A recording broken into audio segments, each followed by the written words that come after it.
रामदास स्वामी ने कहा है कि अल्पधारिष्ट पाए, माने आपका थोड़ा सा जो धीरज है उसको परमात्मा रखता है। लेकिन आपके अंदर इतनी ज्यादा शक्तियां हैं, इतनी ज्यादा शक्तियां हैं कि उनको पहले आपको पूरी तरह से प्रफुल्लित करना चाहिए, उसको जगाना चाहिए, उनको जानना चाहिए, अपने प्रति एक तरह का बड़ा आदर रखना चाहिए। अब ये शक्तियां नष्ट होती हैं, स्वयोगियों में भी जागती है फिर नष्ट हो जाती है, जागती है फिर नष्ट हो जाती है। उसकी क्या वजह है? एक बार जगी हुई शक्ति क्यों नष्ट होती? जैसे कि एक मनुष्य में आज शक्ति है कि वो बड़ा भारी कला में निपुण हो गए। स्वयोग में आने से बहुत से लोग कला में निपुण हो गए, कला के बारे में जान गए, उनमें एक तरह की बड़ी चेतना आ गई, उनका सृजन बहुत बढ़ गया। लोग देख के कहते हैं कि वाह, एक कलाकार ऐसा है कि समझ ही नहीं आता। पर फिर वो उसी कला में उलझ जाता है, फिर उसकी शोहरत हो गई, नाम हो गया, उसी में उलझते जाता है। जब वो उलझ जाता है इस चीज में, तब फिर उसकी शक्तियां नष्ट हो जाती हैं, क्योंकि उसकी शक्तियां भी उसमें उलझ जाती हैं। जैसे कि मैंने पहले भी बताया था कि किसी पेड़ के अंदर बहता हुआ उसका जो प्राण रस है वो हर चीज में, हर पत्ते में, हर डाली पर, हर फूल में, हर शय में घूम घाम करके वापस लौटता है। उसी प्रकार जो भी आपके अंदर शक्तियां आज प्रवाहित हैं और जिन शक्तियों के कारण आप आज कार्यान्वित हैं, ये सारी ही चीजें आपको जानना चाहिए कि इस शक्ति का ही प्रादुर्भाव है और उसमें आपको उलझने की कोई जरूरत नहीं। आप उसमें एक निमित्त मात्र बीच में हैं, और जब आप ये समझ जाएंगे कि हम निमित्त मात्र हैं, तो ये आपकी शक्तियां कभी भी दुर्बल नहीं होंगी और कभी भी नष्ट नहीं हो सकती। इसी प्रकार अनेक बार मैंने देखा है कि सहयोगियों का चित्त जो है वो ऐसी चीजों में उलझते जाता है। कोई चीज से भी वो बड़प्पन में आ जाए, कोई भी चीज से उन्होंने बहुत प्रगति पा ली। आप जानते हैं कि बहुत से स्टूडेंट्स जो कि क्लास में कुछ नहीं कर पाते थे, फर्स्ट क्लास में आने लग गए, सब कुछ बहुत अच्छा हो गया, तो फिर वो कभी सोचने लग जाए कि वाह, हम तो कितने बड़े हो गए। जैसे ही ये सोचना शुरू हो गया, वैसे ही ये शक्तियां आपकी खत्म हो जाए और गिरती जाए। अब सोचना यह है कि हमें क्या करना। अगर समझ लीजिए किसी आदमी का एकदम बिजनेस बढ़ गया, या उसको खूब रुपया मिलने लग गया, या उसके पास कोई विशेष चीज आ गई, तो उसे क्या करना चाहिए? उसे पूरी समय सतर्क रहना चाहिए और यही कहना चाहिए कि माँ, ये आप ही कर रहे हैं, हम कुछ नहीं कर रहे, ये आप ही की शक्ति कार्यान्वित है, हम कुछ नहीं कर रहे। बहुत जरूरी कि आप सतर्क रहें, क्योंकि उसके बाद जब आपकी शक्तियां खत्म हो जाएंगी तो आप खुद ही कहेंगे कि माँ, सब चीज डूब गई, सब खत्म हो गया। ये कैसे? जो शक्ति कार्य कर रही है उसको कार्यान्वित होने। जैसा एक पेड़ है, समझ लीजिए, उस पेड़ के पत्ते कैसे गिरते हैं आपने सोचा है? उसमें बीच में एक बुच के जैसी, जिसे कॉर्क कहते हैं, बीच में आ जाता है। पत्ते और पेड़ के बीच में एक कॉर्क आ जाता है, उसके पास कुछ शक्ति आती नहीं तो वो गिर जाता है पत्ता। इसी प्रकार मनुष्य का भी होता है। आज उसकी शक्ति एक महान शक्ति से जुटी हुई और वहां से वो उसे प्राप्त कर रहा है, लेकिन जैसे ही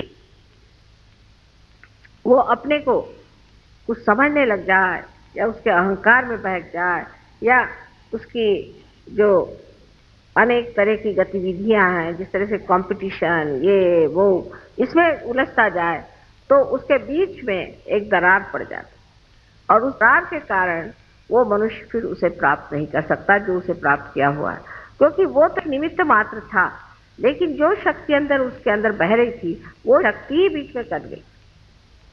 जैसे कि अभी इसकी शक्ति कट जाए तो शायद मेरा लेक्चर ना बंद हो, पर ऐसे हो सकता है। इसलिए हमको एक बात को खूब अच्छे से जान लेना चाहिए कि हमारे अंदर जो शक्तियां जागृत हुई हैं और जो कुछ भी हमारे अंदर की विशेष स्वरूप की, व्यक्तित्व को प्रकट करने वाली जो नई आभा हमें दिखाई दे रही है, इस शक्ति को हमें रोकना नहीं चाहिए। इसके ऊपर हमें यह नहीं सोचना चाहिए कि हम कुछ बहुत बड़े हो गए या हमने कुछ बहुत बड़ा पाया। दूसरी तरफ से ऐसा भी होता है कि जब ये शक्ति आपके अंदर जागृत हो जाती है, उस वक्त आप में एक तरह का उदासीपन भी आ सकता है, इस तरह का कि अभी दूसरे साहब तो इतने पहुंच गए, हम तो वहां पहुंचे नहीं, उन्होंने ये कर लिया, हमने ये किया नहीं, और हर तरह से आदमी उलझते जाता है। और उसमें कुछ लोग ऐसे भी होते हैं जो छोटी छोटी बातों पर ही अपने को दुखी मानते हैं, बहुत छोटी बातों पर। जैसे अब सबको बैज मिला, मुझको बैज नहीं मिला। जब हम गणपतिपुरे में, हमें बड़े अजीब अजीब अनुभव आए कि लोग आए कहने लगे कि माता जी हमको एक चीज का डब्बा दे दो। मैंने कहा भाई ये भी कोई तरीका हुआ। दूसरे ने कहा कि आपने मुझे इतना दिया लेकिन उसको नहीं दिया। ये कोई बात हुई? उस मौज और आनंद में ये सब सोचने की बात ही नहीं है। छोटी छोटी बात में वो दुखी हो जाते हैं। फिर ऐसी जिसको बहुत बड़ी बात समझते हैं कि किसी का, समझ लीजिए पति ने विछोह कर दिया, या किसी पति का रास्ता ठीक नहीं रहा तो पत्नी रोते बैठेगी, या किसी की पत्नी ठीक नहीं रहे तो पति रोते बैठेगा। अरे भाई आपकी कितने बार शादियां हो चुकी पहले जन्म में, और इस जन्म में एक शादी हुई है, चलो इसको किस तरह से खत्म करो। उसी के पीछे में आप लोग रात दिन परेशान रहो कि मुझ पे ये दुख आ गया, मेरे बच्चे का ऐसा हो गया, मेरे बच्ची का ऐसा हो गया, उसका ऐसा हो गया, उसका ऐसा हो गया। इसका कोई अंत है? इसको कोई पार कर सकता है? क्योंकि इतनी छोटी सी चीज है कि वो तो पकड़ ही नहीं आती। इतनी शुद्र बात है कि वो मेरे पकड़ ही नहीं आती कि उसको क्या। आप कोई भी आएगा तो ऐसी छोटी छोटी बातें मुझे बताते, मुझे बड़ी हंसी आती, मैं चुपचाप सुनती रहती हूँ। लेकिन मैं कहती हूँ कि आप सहयोगी, सागर के जैसा तो आपका हृदय मैंने बना दिया, और हिमालय के जैसा आपका मैंने मस्तिष्क बना दिया, और आप ये क्या चुटुर पुटुर बातें कर रहे हो कि जिसका कोई मतलब ही नहीं रहता। इसकी बात, उसकी बात, दुनिया भर की फालतू की बातें करना, और जो सहज की बात है वो बहुत कम होती है, उसमें मौन लगता है। तो सहज में तो कुछ हमने ध्यान ही दिया, तो सहज में तो मौन हो जाता है। अभी मैंने सुना कि पूना में लोग जरा कम आने लग गए हैं ध्यान में, क्योंकि महाभारत शुरू हो गया है। मैंने तो अभी तक देखा ही नहीं है महाभारत, जो एक देखा है वही काफी। अब देखने की क्या जरूरत है? अब अपने को दूसरा महाभारत करने का, अब वो महाभारत देखते बैठे हुए। अबे ऐसा ही आपको महाभारत देखने का शौक है तो उसकी वो फिल्म मंगा लेना, देख लेना, लेकिन पूजा छोड़ करके और आपका सेंटर छोड़ करके आप महाभारत देखते हैं तो आपकी वो शक्ति कहाँ दिखेगी? वो महाभारत में चली गई। वो महाभारत होके हजारों वर्ष हो गए, उसी के साथ वो भी खत्म हो गई। तो ये जो मनोरंजन पर भी लोगों का एक बड़ा ध्यान रहता है, किस चीज से हमारा मनोरंजन हो, ऐसा ही हर एक चीज में मनुष्य उलझते जाता है। तो कोई भी चीज अति में जाना ही सहज के विरोध में पड़ती।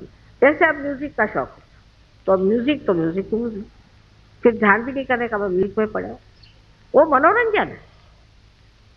फिर कविता में पड़ गए तो कविता में उलझ गए।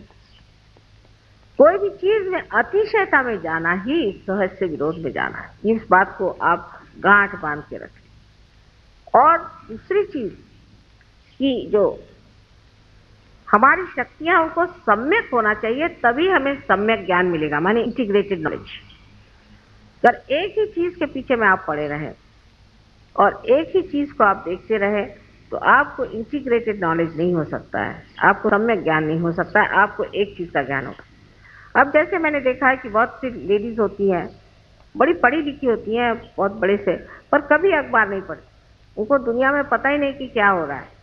उनसे किसी के बारे में पूछिए तो पहले वो कौन थे हमें पता नहीं।